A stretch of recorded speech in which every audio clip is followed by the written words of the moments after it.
जब तक के लिए अल्लाह हाफ़िज़ नासिर।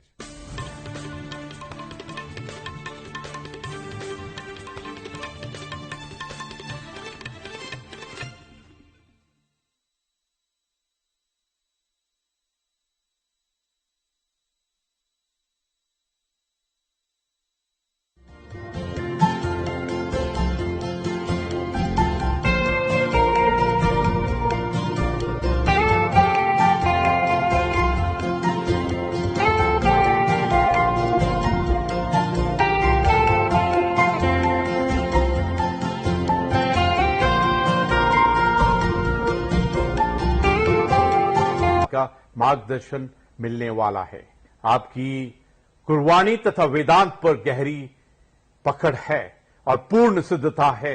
पूजनीय संत ज्ञान देव जी से अनुरोध करेंगे कि वो हमारा मार्गदर्शन करें।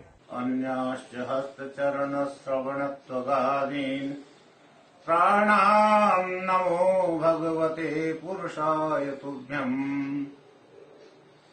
गुरुनानक पुरुषोत्तमम् परम्परावर्णात् युगल चरण मम वंदना धर पर धर कर्माथ। आज हमारे देश में कोरोना नाम का संक्रमण व्याप्त है। केवल भारतवर्ष में नहीं, संपूर्ण विश्व में जो है ये संक्रमण काल चल रहा है। परंतु इससे घबराने की आवश्यकता नहीं है, मनोबल गिराने की आवश्यकता नहीं है। आप क्या हैं? ये भारत भूमि है ऋषियों की, मुनियों की, तपस्वियों की, ज्ञानियों की, गुरुओं की भूमि है। हमारे देश में जब जब संकट आया, जब जब आपदाएं आई, हमारे ऋषियों मुनियों ने, गुरुओं ने जो है उनका जो है निस्तारण किया और वो संकट काल चला गया। जो भी वस्तु संसार में आती है वो सदा स्थिर नहीं रहती। दुख आया है वो चला जाएगा, इसलिए घबराने की आवश्यकता नहीं है। आवश्यकता है शुद्धि की, विशेषकर क्योंकि जो भी संक्रमण होता है वो प्राय करके जब शरीर अशुद्ध होता है और मन अशुद्ध होता है, शरीर में जब रोग आता है वो बाहर की अशुद्धि होती है तो जो है शरीर अशुद्ध हो जाता है, उसमें रोग आ जाता है। और मन जब कमजोर हो जाता है तो उसका मानसिक बल भी जो है दुर्बल हो जाता है। इसलिए शरीर को स्वस्थ रखने के लिए आवश्यकता है। हमारे ऋषियों मुनियों ने हमको तो हमारे माता पिता ने जन्म से सिखाया। हम लोगों का जन्म गांवों का जन्म है। जब गांवों में जो है पहले बाहर जंगल में दिशा मैदान जाते थे, बच्चे बाहर जाते थे, आप बाहर आकर के हाथ धोते तो मिट्टी का जो है उस समय घरों में पीली मिट्टी रखी जाती थी, पीली मिट्टी से हाथ धोए जाते थे। हम बड़े हुए, पहले हाथ धोने नहीं आते थे तो माता हाथ पकड़ करके हाथों को धुलाती थी, ऊपर से एक व्यक्ति पानी डालता था, हाथ शुद्ध होते थे। हमको कुल्ला करना नहीं आता था तो वो कुल्ला कराते थे। बड़े हुए तो हम अपने आप करने लगे। ये हमारे जन्म काल का है। इसलिए सबसे पहला गुरु कौन है? माता है, गुरुदेव माता। और हमारे वैदिक मंत्र है मातृ देवो भव, पितृ देवो भव, अतिथि देवो भव, आचार्य देवो भव। जो माता पिता की शिक्षा पूर्ण रूप से प्राप्त कर लेता है वो जो है संसार में कभी असफल नहीं होता।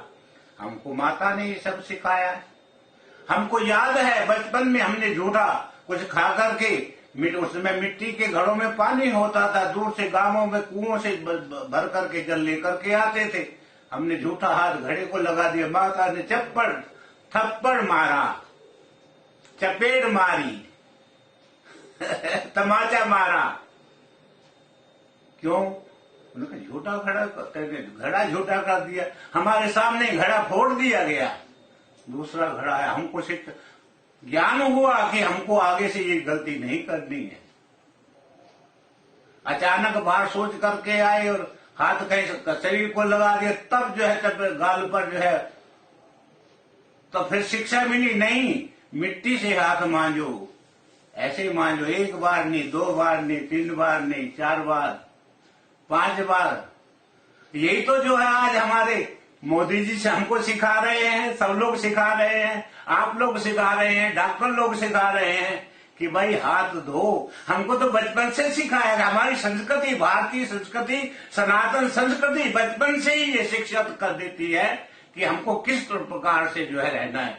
आहार शुद्ध हो सत्व शुद्धि, यदि हमारा आहार भी शुद्ध होगा तो हमारे में सत्व बनाएंगे, और यदि सत्व हम होंगे तो जो है हमको जो है उस परमेश्वर का चिंतन करेंगे, और उस परमेश्वर का चिंतन करने के कारण हम अनर्थ का चिंतन नहीं करेंगे। ये हम चीजों को लोगों पहले से सिखाई गई। हमको तो ये भी बतलाया गया कि किस दिशा में हमको जो है लघु शंका करनी है, सोच किस दिशा में जाना है, हाथ कितने बार, 10-12 बार हाथ मारने, पैर मांगने, और यही हमको जो है हमारे धर्म स्थलों में सिखाया है। हम गुरुद्वारे में जाते हैं, वहां की व्यवस्था ये है कि गुरुद्वारे के द्वार पर शुद्ध पानी चलाया जाता है, जिसको जो है चरणपाद का बोलते हैं। वहां पर पहले जल चलता रहता है, बाहर दोनों तरफ, इधर वाश बेसन है, इधर वाश बेसन, हाथ धो करके जो है पहले हाथ धो, कुल्ला करो, और उसके बाद पैर धो करके मंदिर में प्रवेश करो, हरि मंदिर में प्रवेश करो। वहां बाहर का, क्योंकि यदि आप अशुद्ध अपना जूता चप्पल पहनेंगे तो उससे जो है आपका जो है वातावरण, जहां भी आप उस पैर को रखेंगे वो अशुद्ध होगा। उसके लिए हमारे पूर्वजों ने पहले जन्म में पैर धो करके जाओ और दंडोत करो, उससे जो है हमारा प्राणायाम हो जाता है, सूर्य नमस्कार हो जाता है, हमारी एक्सरसाइज हो जाती है। इसलिए हमारे गुरुओं ने, हमारे माता पिता ने हमको ये शिक्षाएं दी हैं। यदि हम उसका पालन करेंगे तो कोई भी संकट हमारे पास नहीं आ सकता, कोई भी बीमारी हमारे पास नहीं आएगी। बचपन में ही हमारे घरों में जो है हरेक घर के, हरेक जे गांव में कितने ही नीम के वृक्ष होते थे, बच्चों को सिखाते थे कि दातन करो, नीम की दातन करो। उस समय ये पेस्ट वगैरह तो भी जानता ही नहीं था, हम लोगों ने भी नहीं जाना था। ये तो जब हम शहरों में आए तब हमको ये पता चला कि, और कितना साधारण प्रयोग है, जहां पर गांव में कुछ भी नहीं, वनवासी आदिवासी क्षेत्रों में भी जो है केवल नमक से ही जो है मंजन करके जो है मुख शुद्धि हो जाती है। कितने हमको जो प्रकृति, हम प्रकृति से दूर हो गए हैं, तो इसलिए हम जो है ये आपदाएं हम पर आ रही हैं। हम उन्हीं प्राकृतिक नियमों को अपनावें तो जो है हमारे पास कोई भी जो है संक्रमण नहीं रह सकता। और यदि कोई संक्रमित हो भी गया है तो जो आज हमको हमारे डॉक्टर लोग, हमारे वैद्य लोग, हमारे बड़े लोग जो है हमको बतला रहे हैं, हमारी सरकारें हमको कह रही हैं, उनका हम विधि पूर्वक यदि पालन करेंगे तो जो है हम संक्रमण से दूर बच जाएंगे। मृत्यु हमारे पास नहीं आ सकती, मृत्यु हमारा क्या बिगाड़ेगी, कुछ नहीं बिगाड़। हम तो अमृतस्य पुत्राः, भाई आप तो अमृत के पुत्र हो, मृत्यु आपके नजदीक नहीं आ सकती। आत्मा तो शुद्ध बुद्ध मुक्त, न जायते न म्रियते वा कदाचिन नायम आत्मा भविता वा न भूयः अजः नित्यः शाश्वतोऽयं पुराणो न हन्यते अन्यमान्य। गीता में भगवान कह रहे हैं, इसलिए निराश होने की आवश्यकता नहीं है। यदि आप संक्रमित हो गए हैं तो भाई 14 दिन के लिए आप जो कोप भवन में चला जाइए, को भवन का मतलब ये है कि आप एक कमरे में चले जाइए। मुझे याद है कि हमारे सेवक बॉम्बे में जो है, हमारे गुरु जी के सेवक, हमारे बड़ों के सेवक, उनका फोन आया कि महाराज आपकी पुत्रवधू संक्रमित हो गई है। मैंने कहा फिर क्या कर रहे हैं? तो उन्होंने कहा कि वो कमरे में 14 दिन से बंद है, वो अपना जो है उसको खाना भोजन बना करके दे दिया जाता है खिड़की के रास्ते से। वो अपने वस्त्रों को आप धोती है, भोजन करके उनको धो करके खिड़की पर रख देती है, हम लोग दोबारा उनको मानते हैं। इस प्रकार से यदि कोई संक्रमित हो जाता है तो उससे अध्यात्म परमात्मा का चिंतन करे, गीता का पाठ करे, गुरबाणी का पाठ करे, अपना जो है अपने शरीर को स्वस्थ रखे, मन को स्वस्थ रखे।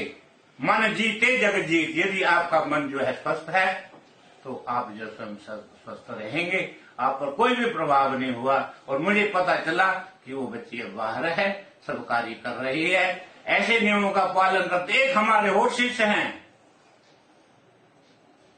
पता चला उनको बुखार आ गया और वो संक्रमित हो गए हैं। उन्होंने कहा महाराज मैं क्या करूं? अपने का कुछ करने की जरूरत नहीं, अपना जो है अपना आप योगाभ्यास करिए, प्राणायाम करिए। तो उन्होंने जो है अभ्यास किया, उनकी ऑक्सीजन रेट भी घट था। तो वो सब जो है, क्योंकि यदि आप जो है प्राणायाम करेंगे, योगाभ्यास करेंगे, अनुलोम विलोम करेंगे और अपने नजदीकी वैद्य के संपर्क में, डॉक्टर के संपर्क में आकर के उनसे जो है अल्प औषधि लेंगे तो आप जो है कोई भी संक्रमित, आप जो है कोई भी डरने की आवश्यकता नहीं, आप अवश्य स्वस्थ हो जाएंगे। ऐसा ही हुआ।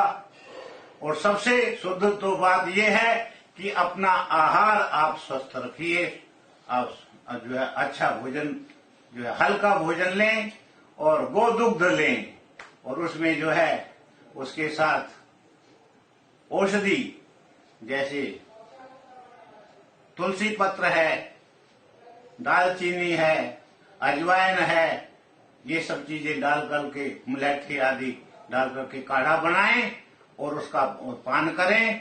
आप निश्चित रूप से स्वस्थ हो जाएंगे। और स्वस्थ तो आप हैं ही हैं, क्योंकि और वैसे यदि आध्यात्मिक दृष्टि से देखा जाए, भाई ये शरीर तो मिला है, ये शरीर किसी का भी संसार में रहा नहीं है, ये अवश्य एक दिन जरूर जाएगा। जातस्य ही ध्रुवो मृत्युर ध्रुव में जन्म मृतस्य है। जो उपजो सो विनस है, पर्यो आज के काल, नानक हर गुण गाय ले, छाड़ जगल जंजाल। इसने तो जाना है, और जो जाने वाला है वो रुक नहीं सकता, और जो अविनाशी है वो जो है जा नहीं सकता। इसलिए आत्मा तो अजर है, अमर है, नित्य है, शाश्वत है। आप शुद्ध हैं। माता मंदालसा ने भी तो अपने पुत्रों को यही कहा, शुद्धोषि बुद्धोषि निरंजनोषि, संसार माया परिवर्जितोषि, संसार स्वप्नम त्यज मोह निद्रा, मदालसा वाक्य मुवाच पुत्रम। इसलिए हम शुद्ध हैं, बुद्ध हैं, मुक्त हैं, हम स्वस्थ हैं। अपने को कभी कमजोर मत, जो है मन में कमजोरी मत लाओ। और ये क्या कहते हैं आपके सेंट्रीन को, जिनसे हाथ धोते हैं, ये भाई बार बार हाथ धो, पैरों को धो, और नियमित रूप से दिन में 2 बजे यदि आप बाहर जाते हैं तो गर्म पानी से आकर के स्नान करो। हमारे महात्माओं ने, हमारे गुरुओं ने बचपन से ही हमको यही समझाया है कि प्रतिदिन वस्त्र बदलने हैं। बाहर यदि जाना है, बाहर से आकर के सभी वस्त्रों को बदलना है, गर्म पानी से स्नान करना है। और आपके पास तो ऐसी ऐसी प्राकृतिक औषधियां हैं भारत में, जो है सबसे बड़ी औषधि तो नीम है। नीम की पत्ती को उबाल करके आप जो है उससे नहाइए तो सब रोग, त्वचा के रोग दूर जो हो जाएंगे। नीम की पत्ती को तोड़ करके खाइए, करेले को खाइए, आपकी शुगर दूर हो जाएगी। जो है करो नीम खाइए। अनेक जो है दालचीनी है, लवंग है और अजवाइन है, ये जो है इनका आप सेवन करेंगे तो आप में जो है आत्मशक्ति भी बढ़ेगी। और तो क्या, और जो है भाई ये आपको मेवे आदि ऐसे ऐसे पदार्थ हैं, आपको ये दुर्लभ देह प्राप्त हुई है, दुर्लभ देह पाई बड़भागी। नाम न जपे से और नाम का स्मरण करिए, प्रभु का स्मरण करिए कि आपको जो है स्वस्थ शरीर प्राप्त हुआ है। और इस स्वस्थ शरीर के द्वारा हम उस परमात्मा को प्राप्त कर सकते हैं, क्योंकि जो है शरीर माध्यम खलु धर्म साधनम। धर्म, यदि आपका शरीर स्वस्थ है, मन स्वस्थ है, तो आप धर्म, अर्थ, काम, मोक्ष इन सब की प्राप्ति कर सकते हैं। घबराने की आवश्यकता नहीं है भाई, मन को कमजोर करने की आवश्यकता नहीं है। उठो, जागो और अपने स्वरूप को पहचानो। उत्तिष्ठत जागृत प्राप्य वरानुबोधत क्षुरस्वधारा निशिता दुर्तया दुर्गम पतस्तत कवयो वदंती। जाग लियो रे मना, जाग लियो क्यों गाफल सोया, जो तन उपजो संगी सो भी साथ में होया। ये जो है ये शरीर साथ जाने वाला नहीं है। आप इतने मन को क्यों कमजोर करते हैं? आप उठो, जागो, उत्तिष्ठत जागृत प्राप्त हो रहा है। अब उस अमृत के पुत्र हो, आप कभी जो है मर नहीं सकते। आप तो अजर हैं, अमर हैं, शाश्वत हैं। इसलिए उस परम पिता परमात्मा को पहचानो जो आपके अंदर है। वो सब में है। अव्वल अल्लाह नूर उपाया कुदरत के सब बंदे, एक नूर के सब जग उपजा, कौन भले को मंदे। सब में ज्योत ज्योत है सोई, त्रिसदे चानन सब में चानन होई। गुरबाणी ये कह रही है, महापुरुष कह रहे हैं, वेद शास्त्र कह रहे हैं। और भाई आप अपना ख्याल रखें, जान है तो जहान है। हमारी सरकारें जो कह रही हैं, हमारे और सबसे बड़ी शिक्षा तो जो है हमको अपने बड़ों से लेनी चाहिए। मातृ पितृ भक्त होना चाहिए।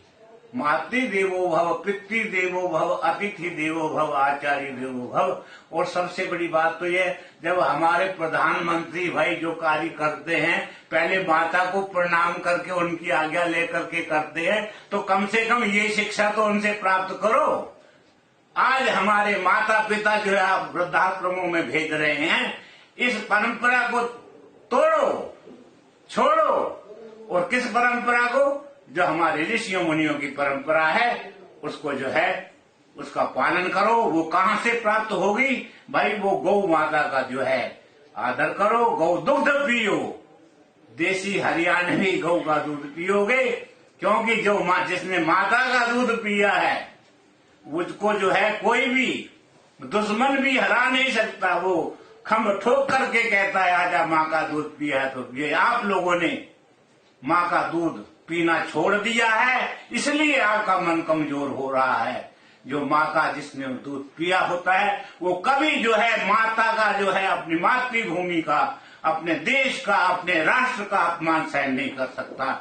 इसलिए आवश्यकता है हमको अपने गौ माता का आदर करने की, अपनी माता का जन्म जिसने जन्म दिया है, अपने बुजुर्गों का, और जो हम अपने जो है पूरे आचार्यों का, आज हमने अपने गुरुजनों का सत्कार करना छोड़ दिया। आचार्य जिनसे हम पढ़े हैं, शिक्षा लिए हैं, उनका आदर करना छोड़ दिया।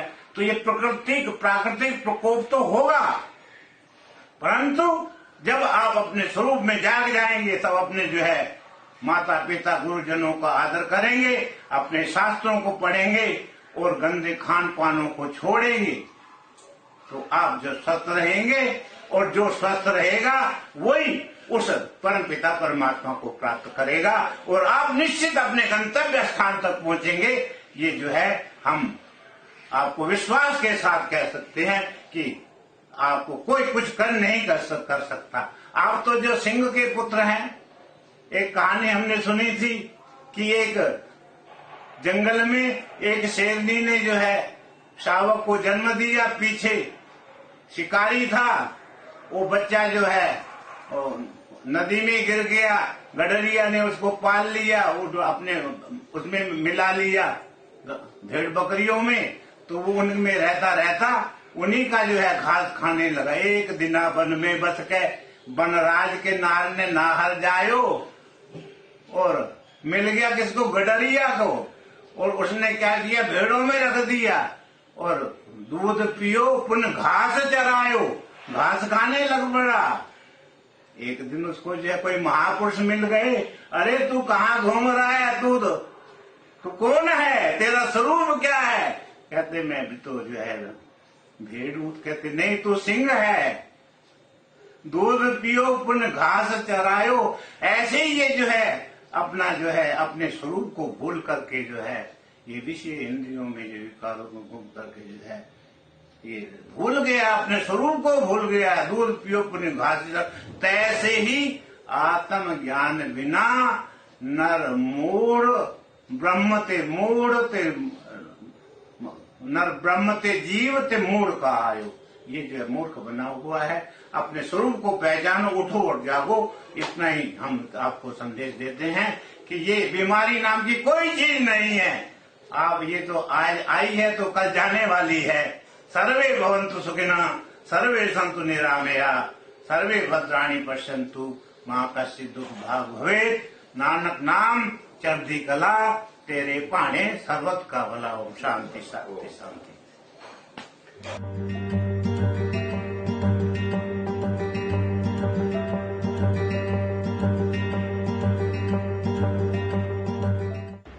कोविड रिस्पांस टीम दिल्ली की तरफ से आप सभी का स्वागत है।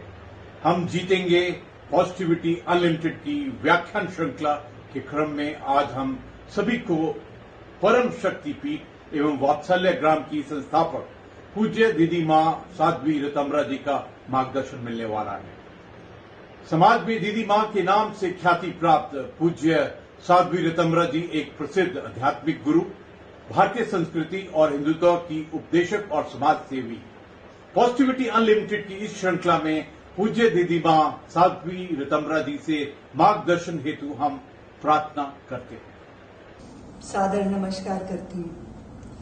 बहुत विचित्र परिस्थितियां हैं, विपरीत परिस्थितियां हैं, लेकिन विपरीत परिस्थितियों में ही समाज के धैर्य की परीक्षा होती है। इन विपरीत परिस्थितियों में जबकि हमारा पूरा देश एक विचित्र महामारी से जूझ रहा है, ये वो समय है जब हमें अपनी आंतरिक शक्ति को जागृत करना है।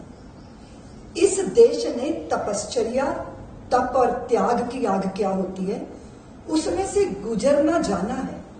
उस तपस तेज की आग में से गुजर कर एक कुंदन की तरह चमक कैसे धारण की जाती है, ये मेरे पुरखों ने इसका अनुभव लिया है और हमें वो हमारे धर्म ग्रंथों में वांगमय रूप में वो प्राप्त है। सच है, विपत्ति जब आती है तो कायर ही को दहलाती है। सूरमा नहीं विचलित होते, पर एक पल एक नहीं धीरज खोते। विघ्नों में राह बनाते हैं, कांटों को गले लगाते हैं। मुख से न कभी उफ कहते हैं, जो आ पड़ता सो सहते हैं। खम ठोंक ठेलता है जब नर, तो पर्वत के जाते पांव उखड़। मानव जब जोर लगाता है तो पत्थर पानी बन जाता है।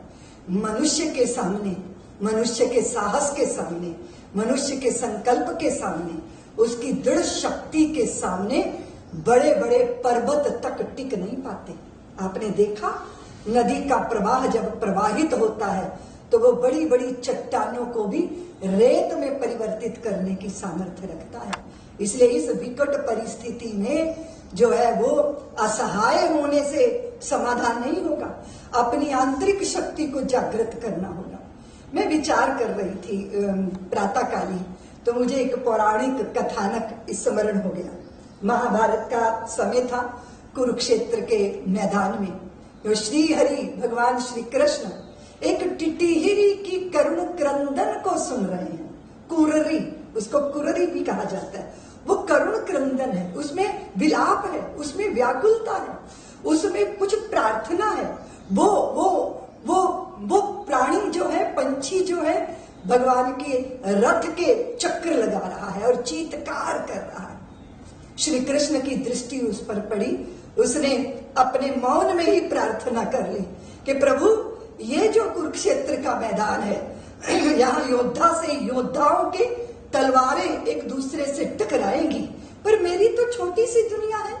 दुनिया में कुछ भी हो जाए कुछ फर्क नहीं पड़ता, पर अपनों के साथ कुछ हो जाए तो सारी दुनिया बदल जाती है। तो मेरी इन अंडों का क्या होगा? भगवान थोड़ी सी देर उसको देख के मुस्कुराए और कुरुक्षेत्र के मैदान की अन्य व्यवस्थाओं को देखने में लग गए। वो मूक प्राणी, वो मूक था, वाणी नहीं थी पर वाणी थी, दर्द था और वो करुण क्रंदन पुकार बन गया जब, तो श्री हरि ने उस पुकार को सुना था और अर्जुन से कहा, अर्जुन देख रहे हो सामने वो जो हाथी है उसके घंटे पर, उसके घंटे की जंजीर पर बाण चलाओ। वो घंटा जंजीर से अलग होकर नीचे आके धप से गिर गया। 18 दिन वो महायुद्ध चलता रहा, महाकाल वहां मंडराता रहा, मृत्यु तांडव नृत्य करती रही। 18 दिनों के बाद जब शवों से पटी थी वो सारी धरती और भगवान उसी तरह युद्ध क्षेत्र का निरीक्षण करते करते उस जगह पहुंचे और अर्जुन से कहा, इस घंटे को हटा दो। और जैसे ही वो घंटे को हटाया गया तो उसके नीचे से टिटहिरी के 4 बच्चे चूं चूं करते जीवित मृत्यु के उस महासागर में जीवन का गीत गाते हुए प्रकट हो गए थे। मुझे स्मरण आ रहा था कि जैसे कुरुक्षेत्र के मैदान में भगवान ने उस टिटहिरी से कहा था कि 3 हफ्ते के लिए बंद हो जाओ, अपना चोगा एकत्रित कर लो और लॉकडाउन हो जाओ, अपनी समस्त शक्तियों को समाहित करो और भरोसा रखो। हुआ था ना समाधान, होता है ना समाधान। समाधान होता है जब मनुष्य को अपने पर भरोसा होता है, समाधान होता है जब मनुष्य अपने आराध्य और अपने इष्ट पर भरोसा करता है। इसलिए विश्वास के साथ हम इस महामारी से पार जाएंगे। मैं समस्त भारतवासियों को निवेदन करना चाहती हूँ कि दोषारोपण से क्या होगा, किसने क्या किया किसने क्या नहीं किया, राज्य अपनी व्यवस्थाओं में लगा है, सन्नद्ध है वो व्यवस्था करने में, लेकिन राज्य ही काम करेगा क्या? राष्ट्र भी तो काम करेगा। और राष्ट्र क्या है? अगर राज्य शासन प्रशासन है तो राष्ट्र है इस देश का निवासी। वो जब अपने आत्म बल को, आत्म संयम को और आत्म संकल्प को जागृत करता है तो बड़ी बड़ी समस्याएं भी अपनी औकात इतने छोटे चींटे जैसी उनकी रह जाती हैं। तो मैं समझती हूँ जब ये सर पे काल मंडरा रहा है तो मृत्यु का तांडव नृत्य हो रहा है, इसमें जिंदा रहना और जीवित रखने का संकल्प ही हमें इससे उद्धार करेगा। मैं निवेदन कर रही थी कि बहुत बार मैं देखती हूँ कि एक दूसरे पे दोषारोपण बहुत हो रहे हैं। हम पता नहीं हम किस तरह के लोग हैं। देखिए, गलतियों से जुदा मैं भी नहीं, तू भी नहीं, है ना? इंसान है हम, खुदा मैं भी नहीं, तू भी नहीं, और एक दूसरे को इल्जाम देते हैं हम, पर अपने अंदर झांकता मैं भी नहीं, तू भी नहीं। बहुत सारी गलतफहमियों ने पैदा कर दी हैं दूरियां, किंतु फितरत का बुरा मैं भी नहीं, तू भी नहीं। हम इंसान हैं और इन सारी परिस्थितियों के बीच में अगर हमारी शक्ति मात्र नकारात्मक चिंतन में लग जाएगी तो कर्म करने की सामर्थ्य और नया कुछ सोचने की सामर्थ्य समाप्त हो जाएगी। इसलिए इन विपरीत परिस्थितियों में भारत जैसा देश, जो आध्यात्मिक देश है, जो सारे संसार को मार्गदर्शन देता रहा है, उसका अपने आप में बिखरना अच्छा नहीं है। इसलिए मेरा निवेदन है कि पत्थर जो चोट खाके टूट गया कंकर बन गया, और पत्थर जो चोट को सह गया शंकर बन गया। ये परिस्थितियों की चोटों को झेलते हुए बिखरने नहीं देना, स्वयं को, अपने अंदर को निखारना है। इसलिए इन सारी परिस्थितियों से बाहर जाने का एकमात्र मार्ग है, हम एक विषाणु से पराजित नहीं हो सकते। हमारा संकल्प इतना छोटा नहीं कि एक अज्ञात विषाणु से पराजित हो जाएगा। बस यही वो संकल्प, श्री हरि की कृपा के ऊपर भरोसा, अपने ऊपर भरोसा, और सबसे बड़ी बात है इस समय की नजाकत को समझना। मैं अक्सर एक बात कहा करती हूँ कि सीख सुनहरी पुरखों की रखना हरदम याद, किया वक्त बर्बाद जिन्होंने हुए वही बर्बाद। कठिन काल में वीर कभी भी पीठ नहीं दिखलाता, या तो हंसा मोती चुगता या भूखा मर जाता। शुभ कर्मों के बिना कभी भी हुआ नहीं निस्तारा, जीत लिया मन जिसने उसने जीत लिया जग सारा। इस दुनिया का सार एक है नित्य अबाध रवानी, अपनी राह बना लेता है खुद ही बहता पानी। इसीलिए संकल्पवान बनिए, मन को जीतिए, अंतर्राष्ट्रीय षड्यंत्रों के शिकार मत बनिए। इस देश में जो अफवाहें फैलाते हैं उनको देशद्रोही मानिए, और जो विपरीत परिस्थितियों में भी सीना तान के अपने और अपनों की सुरक्षा के लिए सन्नद्ध होते हैं, वो है देश माता के सच्चे पुजारी। मैं राष्ट्र के सभी बंधु भगिनियों से ये निवेदन करती हुई कि जिन्होंने अपनों को खोया है उनके प्रति हमारी भारी संवेदनशीलता, हमारा चित्त भारी व्याकुलता से भरा है, लेकिन इन चिताओं को लंबे समय तक हम नहीं जलने देंगे। यही संकल्प मृत्यु को पराजित करेगा।